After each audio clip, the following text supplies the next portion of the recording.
할렐루야. 네, 오늘도 우리 주님의 능력의 그 역사가 우리 모두에게 말씀 안에서 함께하기를 주님의 이름으로 축복합니다. 네, 오늘 이 말씀은 전도에 대한 이런 말씀이고, 바울 사도는 이미 앞부분에서부터 말씀을 이렇게 계속해 오고 있는 내용 가운데 하나님의 일꾼으로 부름을 받아서 또 사명을 부여받아서 이렇게 그 사역을 감당하는데, 그 사역의 모든 일들은 선교지요, 전도. 사도 바울은 그런 상황에 놓여 있었습니다.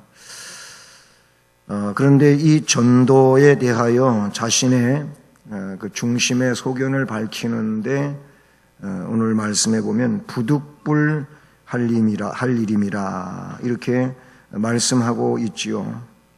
이거를 그냥 자의로, 사명을 주셨으니까 자의로 기쁨으로 하면 상을 받을 일이고, 그렇지 않다 할지라도 부득불 할 일이다 라는 표현으로 이렇게 말씀하고 있습니다. 중국인으로서 기독교 또 유명한 지도자 가운데 한 사람인 리라고 하는 그런 분이 있습니다. 이분이 미국에 가서 그 미국 사람들한테 자신의 간증을 말하고 전도에 대해서, 선교에 대해서 특별히 믿는 사람들은 해야 할 일임을 밝히는 중에 어떤 학생이 그 강의가 끝나고 바로 그 지도자에게 질문을 했습니다. 중국 땅에는 이미 뿌리 깊은 유교가 있는데 그 유교를 가지고 그냥 그들이 살면 되지, 왜 기독교를 그 유교를 잘 신봉하고 있는 자들에 전해야 합니까? 라고 하는 질문을 했을 때, 그때 이 리라고 하는 지도자는 그 질문하는 학생에게 세 가지 이유로 답을 합니다. 그 첫 번째 내용이 뭐냐면, 공자는 선생님이었지만은 예수 그리스도는 구세주다, 그런 얘기를 했습니다. 중국은 선생님을 필요로 할 것이 아니고 구세주를 필요로 해야 된다. 이게 첫 번째 복음을 전해야 될 이유로 이야기했고요. 두 번째 이유로는 공자는 훌륭한 도덕적 교훈들을 남기기는 했지만 그는 죽었다. 그러나 예수 그리스도는 우리를 대신하여 죽었고, 그리고 사망 권세를 이기고 다시 살아나신 하나님이시기 때문에 전해줘야 된다. 그러니까 그분은 영생의 구주, 생명의 구주, 부활의 첫 열매이시기 때문에 그리스도는 생명을 위하여 증언되어져야 된다. 마지막 세 번째 이야기는, 공자가 훌륭한 거는 맞지만은 그러나 공자도 그리스도의 심판대 앞에 서야 된다. 바로 예수 그리스도는 심판주가 되신다. 세상의 어떤 성인 군자도 바로 이 심판주 되시는 예수 그리스도 앞에 심판을 위하여 서야 된다. 그렇기 때문에 예수님은 증언되어져야 된다. 이런 세 가지의 내용을 들어서 질문하는 학생에게 전해주었다고 합니다. 대단히 적절한 대답이지요. 정말 우리가 그리스도를 왜 전해야 되느냐라고 할 때 바로 그 리라고 하는 분이 이야기한 것 같은 이야기의 줄거리만 가지고 보더라도 예수는 전해져야 된다. 그 예수를 우리가 믿고 구원을 받았습니다. 또 그 예수님은 부활의 주인공이십니다. 그 예수 그리스도는 심판주가 되십니다. 이런 주님을 우리도 전할 수 있기를 간절히 소원합니다. 우선 오늘 바울 사도는 전도에 대하여 이야기할 때 부득불 할 일임이라, 이 말은 곧 전도는 주님의 명령에서부터 비롯되어진다고 하는 것이죠. 이미 예수님께서 복음 공생애를 진행시키는 그 복음 속에서 말씀하신 내용들도 많이 있지요. 친히 전도의 길을 앞서가셨고, 그리고 어느 정도 훈련을 시켜서 또 제자들을 파송하시고 전도하라고 하셨고요. 그리고 주님은 승천 직전에 우리가 이야기하는 것처럼 지상 최후 명령으로 명하여 주신 것도 마가복음 16장이라든지 마태복음 28장의 말씀을 보게 되면은 너희는 온 천하에 다니며 만민에게 복음을 전파하라. 너희가 전하는 그 복음을 듣고 믿고 세례를 받는 자는 구원을 받을 것이고 믿지 않는 자는 정죄를 받게 될 것이다. 우리 주님이 말씀하신 너희들이 증언하는 그 전도를 듣고 믿는 자가 있을 것인데 그 믿는 자는 세례를 받는다, 구원을 받는다고 말씀하셨어요. 그러나 그 전도를 듣고도 믿지 않는 자는 정죄, 즉 멸망을 당한다고 말씀하셨어요. 거기서 주가 되는 내용이 뭡니까? 전도인 겁니다. 전도. 복음의 전파자 혹은 선교자들을 통해서 복음이 전해지는데 그들을 통하여 예수를 믿는 자들이 생겨난다는 거예요. 반면에 믿지 않는 자도 있다는 것이죠. 믿는 자는 구원을 받지만 믿지 않는 자는 멸망한다고 그 전도에 대한 말씀을 말씀해 주고 계십니다. 전도는 예수님의 명령입니다. 이 명령은 지켜도 되고 안 지켜도 되고 이런 내용이 아니고, 명령이라고 하는 단어를 썼을 때에는 이건 뭐예요? 반드시 지켜야 되는 거예요. 그래서 중요한 것이라고 볼 수가 있는 것이죠. 전도는 에스겔서 3장의 말씀을 근거로 해 보면은 피의 책임을 면하는 것으로 우리가 또 이해할 수가 있어요. 무슨 얘기냐면 에스겔서 3장 18절에서 하나님은 선지자 에스겔에게 말씀하십니다. 내가 그의 피값을 내 손에서 찾는다. 그러니까 너는 내가 말한 대로 가서 전해주라는 거예요. 전해주면은 너는 사명을 다하는 거래요. 그 사람이 듣든지 안 듣든지 너는 가서 내가 너한테 전하라고 한 말을 전하면 된다는 거예요. 그런데 전하지 않으면 그 사람이 들어야 될 말을 듣지 않았기 때문에 네가 전하지 않아서 못 들었으니까 그 피의 책임을 너가 내야 된다. 그 피값을 너한테서 찾는다 그랬어요. 그러나 너는 전했는데 그 사람이 듣지 않았다면 그 피값은 그 자신에게 있는 것이다 라고 말씀해 주셨어요. 그만큼 에스겔서 3장의 말씀을 보면은 피의 책임을 면한 전도하는 것이 이와 같이 피값을 모면하는 이런 일이 된다고 말씀을 해주고 있다는 사실이죠. 오늘 고린도전서의 9장 16절 앞부분의 말씀에서 내가 복음을 전할지라도 자랑할 것이 없음은 내가 부득불할 일임이라. 만일 복음을 전하지 아니하면 내가 화가 있을 것이미로다. 아멘.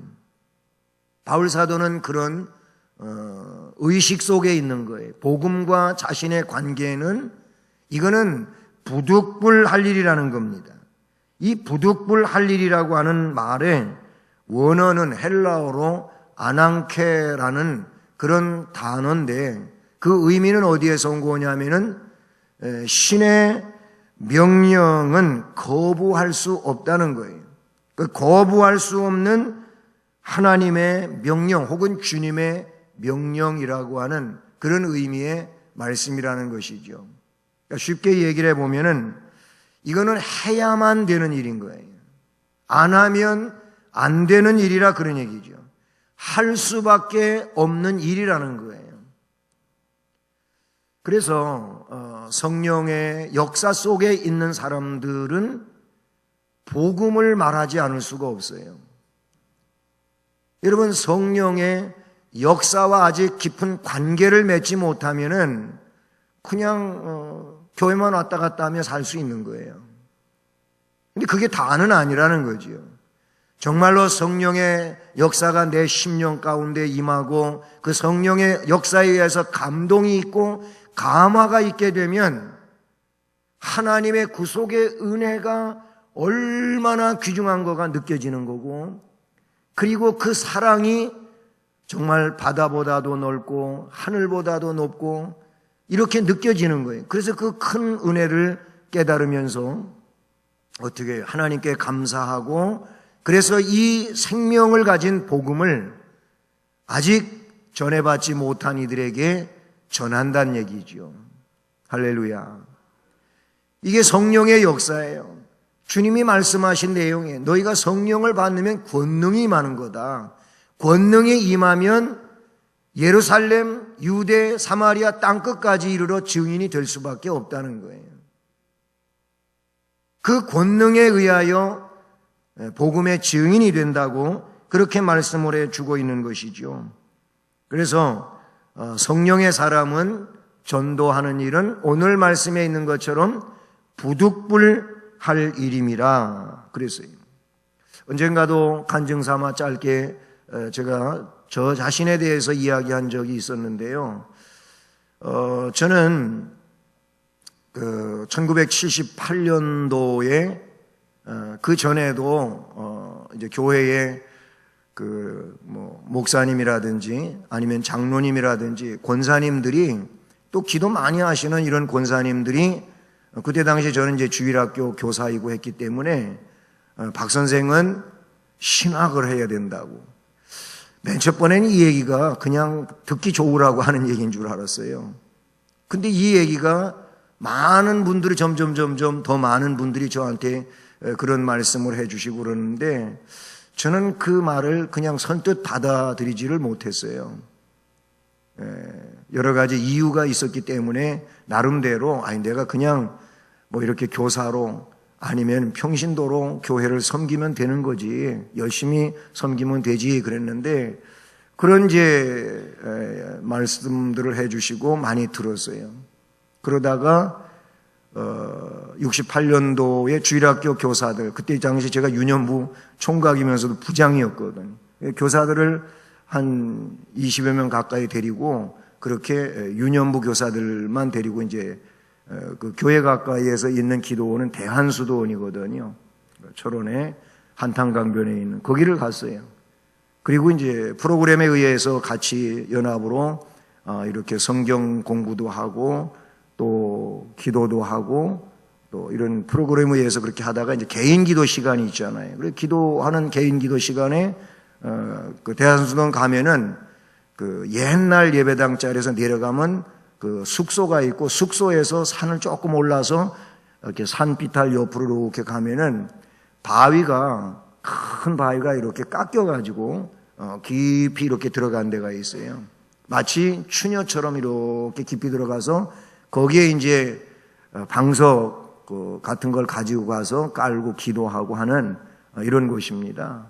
1월 달인데 굉장히 추울 때인데 거기 가서 기도를 할 때 제가 하나님 앞에 질문을 했어요. 하나님, 목사님도 그러시고 또 장로님도 그러시고 또 권사님들도 그러시고 저보고 신학을 하라 그랬는데 제가 신학을 해야 되나요? 이제 그전에도 그런 기도를 한 적이 있었지만은 그때 거기 가서 좀 다부지게 기도를 했어요. 근데 그때 저한테 온 응답이 목사님 말씀대로 해라. 담임 목사님 말씀대로 해라. 그리고 주신 말씀이 바로 이 고린도전서 9장 16절 이하의 말씀인 겁니다. 그때 물론 바울의 고백으로 기록된 성경이지만 이 말씀이 그전에도 여러 차례 읽고 한 말씀이지만 그때 저한테 사명으로 다가온 그런 말씀이었어요. 그래서 이 복음 전하는 일이 내가 부득불 할 일입니다. 내가 이거를 주시는 사명을 받아들이지 않으면 내게 화가 임하겠구나. 부족하지만 열심히 해봐야 되겠다 하고 거기서 이 말씀에 근거해서 응답을 받고 이제 신학을 준비하고 신학교를 가게 됐습니다. 그래서 오늘에 이른 겁니다. 이 말씀이 그러니까 저는 제 사명을 받는 데 있어서 성경에 많은 말씀들이 있지만 이 말씀의 시작이다 이렇게 볼 수가 있습니다. 여러분, 전도는 자기 성장에 도움이 되는 것 같아요.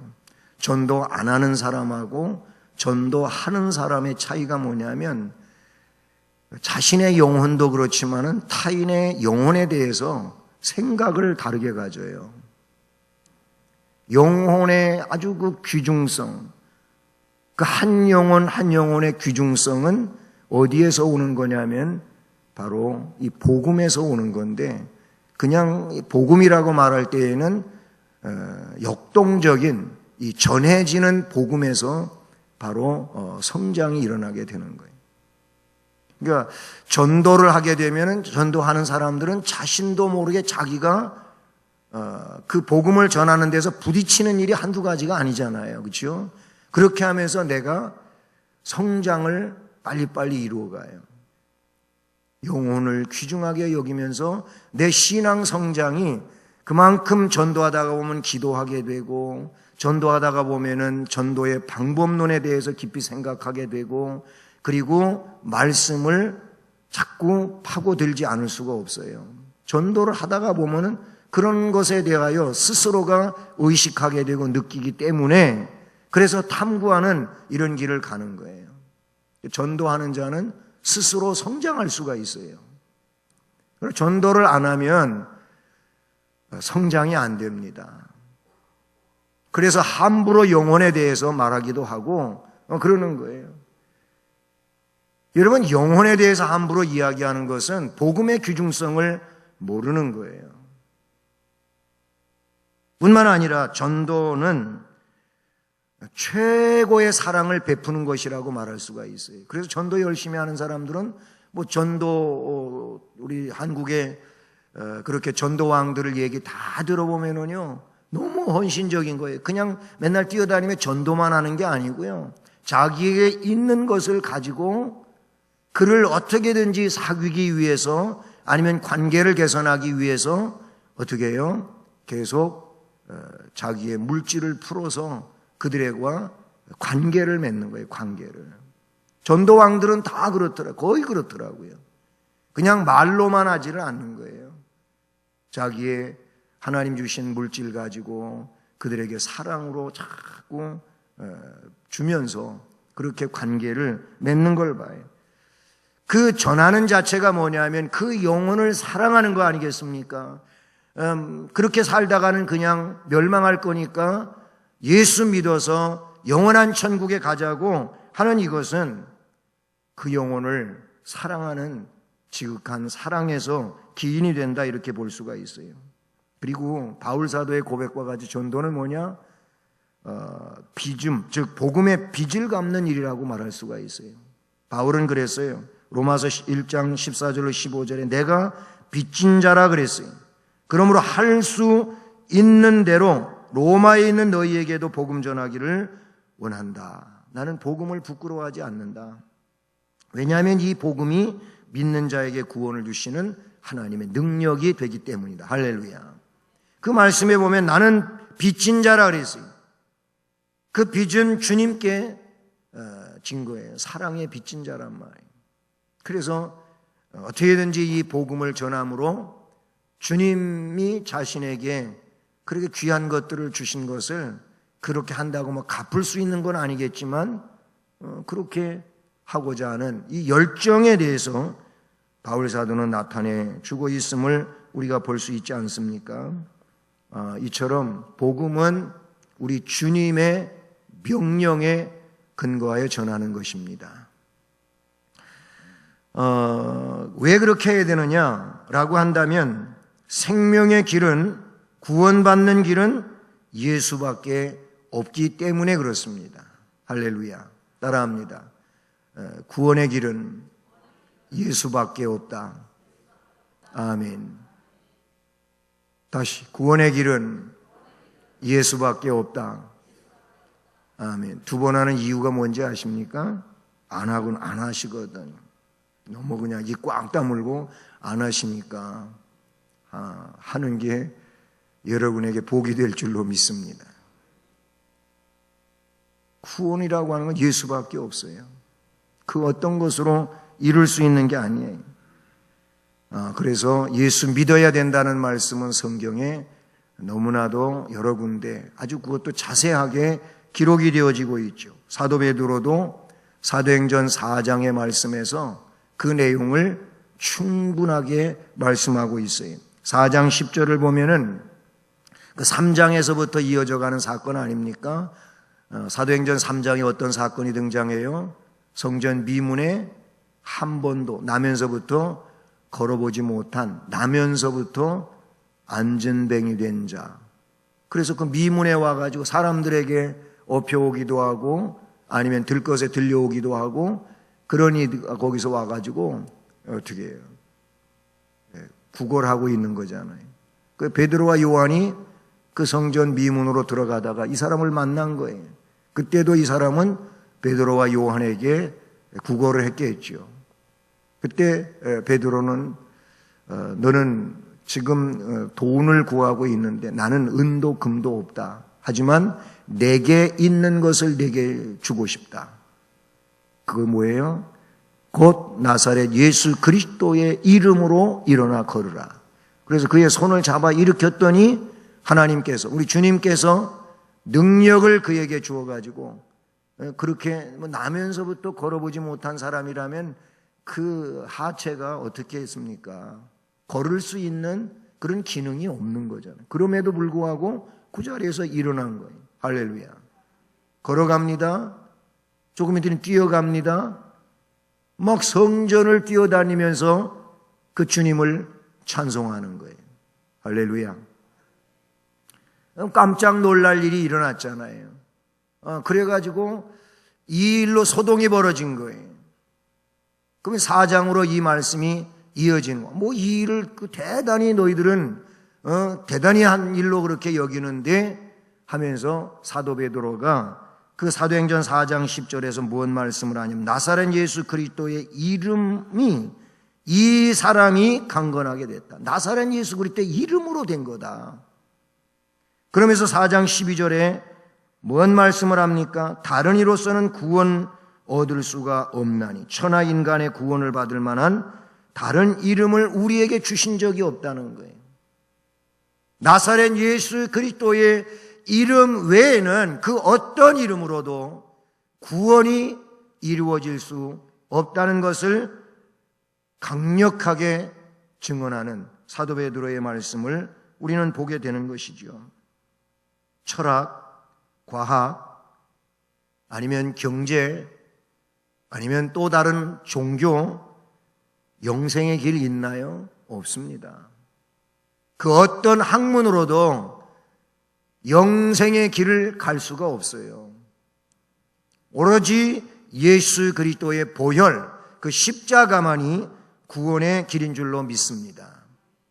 그래서 주님은 말씀하셨어요. 영접하는 자, 곧 그 이름을 믿는 자들에게는 하나님의 자녀가 되는 권세를 줬다. 영접, 누구를? 예수를 영접해야 될 줄로 믿습니다. 요한복음 4장 35절에 주님은 말씀하십니다. 눈을 들어 밭을 봐라. 휘어져 추수하게 됐지 않느냐. 나아가서 전하라, 그 말씀인 것이지요. 그러므로 우리는 신령한 눈을 떠서 바라봐야 될 줄로 믿습니다. 우리나라 인구 수를 5천만이라고 생각한다면 북한 말고 남한만 5천만이라고 생각해 봅시다. 그런데 기독교 인구를 그냥 숫자적으로는 1,000만, 한때는 1,200만이라고 하는 숫자도 있었는데 이 숫자가 이제는 좀 줄었다고 하는 얘기는 공통적인 보고 아니겠습니까? 그럼 5천만 중에 1,000만 명이라고 한다면 4천만 명은 예수 안 믿는 이런 사람들이지 않겠습니까? 한국 컴퓨터 선교회에서 그려놓은 세계 선교 지도를 보면은 세계 인구가 현재 한 70억 명으로 이렇게 추산을 하고요.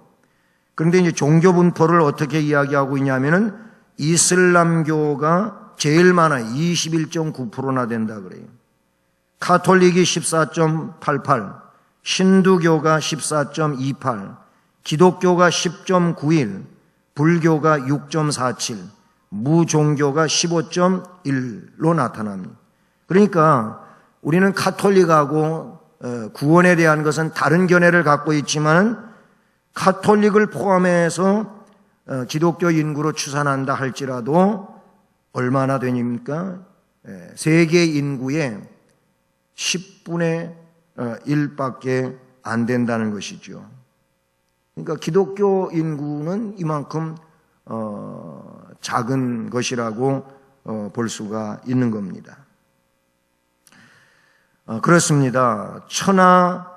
천하보다도 귀중한 것은 영혼입니다. 영혼을 우리는 생각할 수 있어야 될 줄로 믿습니다. 지옥이 얼마나 고통스러운 것인지는 누가복음 16장에 잘 나타나고 있지 않아요? 부자가 간 그 음부 얼마나 고통스러운 것입니까? 물 한 방울이 없어가지고 그렇게 혀가 타들어가고 하면서 고통하고 괴로워하고 있는 그 현장. 그런데 일시적인 것도 아니고 영원히 그래야 된다고 한다면 얼마나 불행한 겁니까? 정말 그래요. 말씀해 보니까 그는 이렇게 말합니다. 아버지 아브라함의 나를 긍휼히 여겨주셔서 나사로를 보내어 그 손가락 끝에 물을 찍어 내 혀를 서늘하게 해주십시오. 내가 이 불꽃 가운데서 괴로워합니다. 그래요. 그런데 그것까지도 거절당하지 않습니까? 뭐라고 성경에 기록이 되는 너는 살았을 때 너의 좋은 것을 받았고 나사로는 고난을 받았다. 이걸 기억해봐라. 이제 그는 여기서 위로를 받고 너는 고난을 받느니라. 이뿐 아니라 너희와 우리 사이에 큰 구렁텅이가 놓여 있어. 여기서 너희에게 건너가고자 해도 갈 수가 없고 거기서 우리에게 건너오고자 해도 할 수 없다. 그렇게 말하고 있어요. 그러면 세상에 아직 살고 있는 내 형제 5명 그를 좀 구원해야 되는데 나사로를 살려보내가지고 그 형제 5명에게 전도해서 자기가 온 이 음부에 오지 않게 해달라고 그렇게 말하지만 그것도 안 된다는 거예요. 왜 그러냐면 세상에는 복음을 전하는 그런 전도자들이 있다는 거죠. 그 전도자들에게 들으면 된다는 거예요. 전도자들에게 듣지 않는 사람은 살아서 가가지고 전해도 권함을 받지 않는다라고 누가복음 16장 말미에 그렇게 기록하고 있는 것을 우리가 볼 수 있다는 사실이죠. 우리는 주님의 명령인 이 전도, 이 일을 우리는 감당을 해야 되겠습니다. 그리고 생명은 예수밖에 없다고 하는 것. 또 이 전도를 열심으로 잘하면 하늘에 가장 큰 상을 받는다고 성경은 말씀해 주고 있다는 사실이죠. 하나님 나라를 위하여 이와 같이 헌신적으로 복음을 전하고 한 자들에게는 분명코 주께서 하늘의 큰 상으로 주실 것을 말씀해 주셨어요. 다니엘서 12장 3절 같은 경우에도 많은 사람을 옳은 대로 돌아오게 한 자는 별과 같이 영원토록 빛나리라 라고 말씀해 주십니다. 주님은 하나님 나라를 위하여 이제 자신의 가족도 뒤로 하고 복음을 전한 자들에게는 하늘의 상이 클 것에 대하여 말씀을 해주고 있다는 사실이죠. 사랑하는 여러분, 바울 사도는 이 전도를 위해서 오늘 말씀 마지막 절인 18절을 보면 자신에게 있는 권리를 다 쓰지 않았다는 겁니다. 세상에는 권리를 남용하면서까지 사는 사람들이 있어요. 그건 우리 목회자들 세계에도 그런 사람들도 있고 또 성도들 중에도 권리를 남용하는 거예요. 그 권리는 충성하라고 준 건데, 그런데 오히려 그 권리를 가지고 바르게 살지 않는 이런 이들도 없지 않아 있는 것이죠. 그러나 바울은 권리를 남용하기는커녕 권리를 내려놓고 헌신적으로 살았음을 이야기하고 있지 않습니까? 그래서 18절을 읽어보면 그런즉 내 상이 무엇이냐? 내가 복음을 전할 때에 값없이 전하고 복음으로 말미암아 내게 있는 권리를 다 쓰지 아니하는 것이로다. 아멘. 앞에 12절 말씀 지난번에도 살펴봤던 내용이지만 거기도 다른 이들도 너희에게 이런 권리를 가졌거든 하물며 우리일까 보냐. 그러나 우리가 이 권리를 쓰지 아니하고 범사에 참는 것은 그리스도의 복음에 아무 장애가 없게 하려 함이로다. 권리를 남용하지 그 권리를 주장하며 사는 것보다는 오히려 내려놓고 겸손히 헌신적으로 복음을 위해서 살았던 사도의 모습을 말씀 속에서 보게 되는 것이죠. 오늘 말씀과 같이 저와 여러분들이 주어진 이 복음을 부득불할 일로 아낭케라고 하는 이 내용으로 받아들이면은 정말로 복이 될 줄로 믿습니다.